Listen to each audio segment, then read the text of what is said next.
तुमच्या शरीराची मागणी ही कशी असावी नाही हे खूप महत्त्वाचं आहे. म्हणजे मागणी म्हणजे काय, का शरीराला कशाची कमतरता आहे ते कशा फॉर्ममध्ये तुम्हाला ते मागतंय, बरोबर.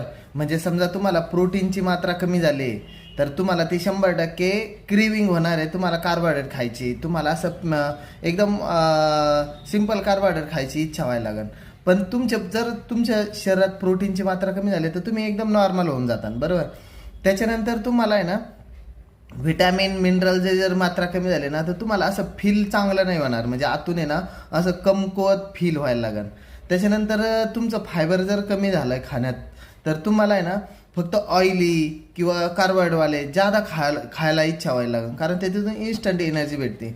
तर ह्या सगळ्या गोष्टी म्हणजे काय की तुमचं शरीर कसं काम करतं हे खूप महत्त्वाचं आहे. आणि त्या शरीराला आहे ना त्याच्या मागणीप्रमाणे आपल्याला फूड देणं गरजेचं आहे.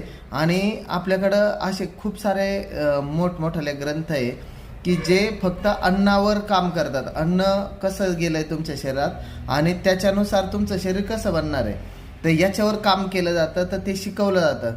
तर आपल्याला पण हे शिकायची गरज आहे की आपण काय खाल्लं पाहिजे, कसं खाल्लं पाहिजे, किती खाल्लं पाहिजे, मला काय फिलिंग आहे म्हणून काय खाल्लं पाहिजे.